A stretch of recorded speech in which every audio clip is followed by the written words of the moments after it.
Takwa artinya meninggalkan maksiat. Ini asal takwa. Takwa artinya menghalangi. Wattaqathu biyadihi, ya, biyadiha, ya. Saqatan nasifu walam turid isqatahu, ya. Fatanawalathu, apa namanya? Fatanawalatha wattaqatha biyadiha, ya. Sebagaimana dalam syair disebutkan, seorang wanita himarnya jatuh, dia tidak ingin himarnya jatuh, maka dia ambil dengan tangannya dan salah satu tangannya menutup wajahnya, yaitu dia melindungi wajahnya dari terlihat oleh orang lain. Jadi takwa artinya meninggalkan maksiat. Engkau menjadikan penghalang antara engkau dengan neraka jahanam dengan cara meninggalkan maksiat. Ini asal takwa. Ketika takwa disebut secara sendiri, dia mencakup albir wa takwa. Demikian albir kalau disebutkan sendiri dia mencakup takwa. Tapi kalau digabungkan, maka albir artinya melakukan kebajikan, takwa artinya meninggalkan kemaksiatan. Cenderung kepada meninggalkan kemaksiatan itulah makna takwa, ya. Makanya salah seorang penyair berkata, khallid dzunuba saghiraha wa kabiraha dzaka tuqa wasna kamashin fawqa ardi syaukin yahdharu ma yara, ya. La tahqiranna saghiratan innal jibala minal hasa. Tinggalkanlah dosa-dosa yang kecil maupun besar, itulah ketakwaan. Jadilah engkau seperti seorang yang berjalan di tanah yang penuh dengan duri. Yahdharu ma yara, dia waspada dengan apa yang dia lihat, dia waspada ada duri, pelan-pelan menghindar. Ya, la tahqiranna saghiratan, jangan kau meremehkan dosa kecil. Ingatlah bahwasanya gunung berasal dari kumpulan kerikil atau kumpulan tanah, ya. Jadi seorang yang bertakwa dia meninggalkan baik dosa besar, dosa kecil. Dia tidak memandang besar kecilnya dosa, tapi dia memandang kepada siapa dia bermaksiat. Yang jadi perhatian sini Nabi mengatakan, ittaqillah haitsu ma kunt, dimanapun engkau berada. Karena ada sebagian orang dia bertakwa pada sebagian kondisi. Ketika dia di tanah air dia bertakwa, ke luar negeri tidak bertakwa. Dia seakan-akan lepas dari berbagai macam ikatan. Ada orang kalau di rumah dia bertakwa, kalau di kantor dia tidak bertakwa. Ya, ada orang seperti itu. Hati-hati para dokter, ya jangan sampai bertakwa di rumah, di tempat praktek enggak bertakwa. Hati-hati, ya. Godaan bisa datang kapan saja, ya. Setan di mana-mana.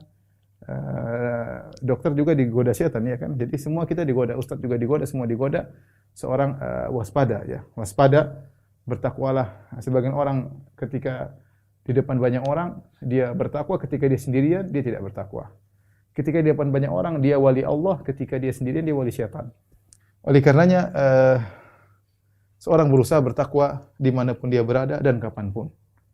Tetapi Nabi mengisyaratkan bahwasanya selalu bertakwa itu kemustahilan bagi seorang manusia. Manusia, kata Nabi, istaqimu wa lan tuhsu. Kalian beristiqomah, kalian tidak bakalan mampu, ya. Pasti kita melenceng, namanya manusia, ya.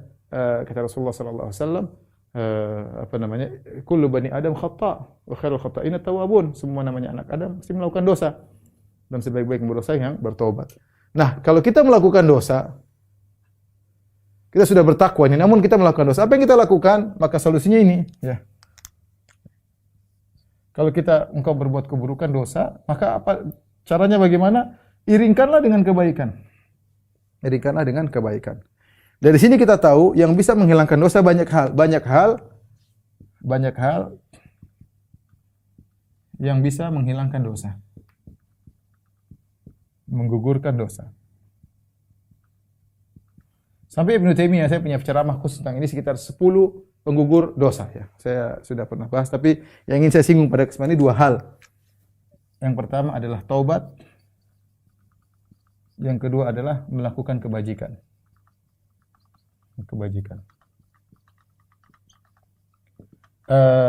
Dosa-dosa kalau seorang bertobat diampuni. Namun bisa jadi seorang lupa untuk bertobat, tapi dia banyak melakukan kebajikan, dosanya juga bisa diampuni. Oleh karena para ulama mengibaratkan namanya dosa seperti najis, adapun amal soleh adalah seperti air. Kalau kita punya banyak air, maka najis tersebut akan hilang. Makanya ketika ada seorang Arab Badui kencing di sebuah masjid, maka Nabi memerintahkan untuk didatangkan bidanubin min ma', 1 ember air. Fa uhriqa alaihi, kemudian 1 ember air tersebut dituangkan di tempat kencing Arab Badui tadi, maka hilanglah najisnya. Ya, Nabi juga bersabda, "Idza balagal ma'u qullataini lam yahmil khabath." Kalau air sudah mencapai 2 kullah 200 liter, kalau ada najis yang kena sedikit-sedikit enggak ada pengaruh karena air terlalu banyak. Nah, kalau seorang punya amal kebajikan yang sangat banyak, Dosa-dosa kecil nggak akan dianggap oleh Allah Subhanahu, akan hapus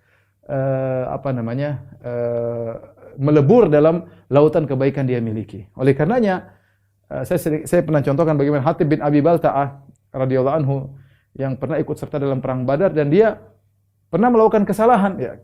Dia pernah melakukan kesalahan sampai ada budaknya yang marah berkata, "Inna Hatiban min ahlin nar." Wah, Hatib termasuk penghuni neraka. Nabi tegur, "Enggak, dia min ahlil Badar."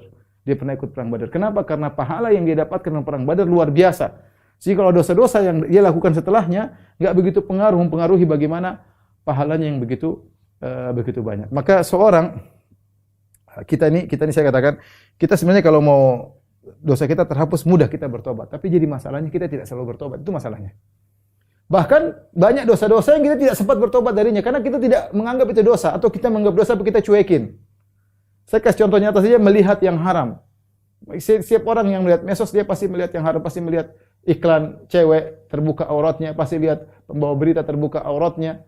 Terkadang dia ingin nonton kajian Islami, tahu-tahu muncul iklan terbuka auratnya dan macam-macam, atau pakaian wanita dengan baju yang seksi, dan itu kita lihat hampir tiap hari kita bisa lihat. Terkadang kita enggak bilang astagfirullah, Allah ya Allah, atubu ilaik. Kita enggak ngomong, kita lewat begitu saja. Nanti mungkin kita rencana nanti sebelum subuh saya mau beristighfar, tapi kita juga enggak lakukan. Nah, dosa-dosa yang kita sepelekan ini kita tidak sempat bertobat darinya. Ada solusinya. Solusinya kita melakukan banyak kebajikan. Allah Subhanahu wa taala berfirman, "Wa aqimis sholata tarafayn nahari wa zulafan minal lail innal hasanati yudhhibna sayyi'at." Dirikanlah salat di siang hari dan di malam hari. Sungguhnya kebaikan akan menghilangkan dosa-dosa ya. Ada seorang lelaki yang menyentuh seorang wanita, kemudian dia datang kepada Nabi sallallahu alaihi wasallam. Dia mengatakan, "Rasulullah, aku menggoda seorang wanita, aku tidak melakukan zina, tapi aku menyentuhnya dan yang lainnya. Saya minta ditegakkan hukum had." Tidak ada hukum had, kalau zina baru ada hukum had, tapi kalau cuma menyentuh dan lain tidak ada hukum had. Maka dia salat berjamaah bersama Nabi. Nabi mengatakan, "As-shalaita ma'ana?" Kau salat tadi bersama kami? Kata dia, "Na'am." "Iya Rasulullah." Kata Rasulullah, Allah turunkan ayat, sungguhnya salat jamaahmu tadi menghapuskan dosamu tadi, ya. Karenanya mumpung kita masih hidup, perbanyak amal soleh. Amal soleh yang besar-besar, berbakti kepada orang tua, keikhlasan, salat malam, sedekah. Jangan lupa ya. Kita ada waktu cari uang, ada waktunya kita bersedekah. Ada saatnya kita tampil di depan orang, ada saatnya kita berduaan dengan Allah Subhanahu wa taala ya. Menyenangkan hati orang ya. Mungkin kalau para dokter ada kita bantu, mungkin kalau ada orang susah kita kurangi biaya resepnya misalnya, atau kasih alternatif. Yang intinya seorang berusaha melakukan kebajikan yang bisa dia lakukan. Kalau banyak kebajikannya, seakan-akan dia punya air yang bersih yang banyak, jika ada dosa-dosa akan lebur.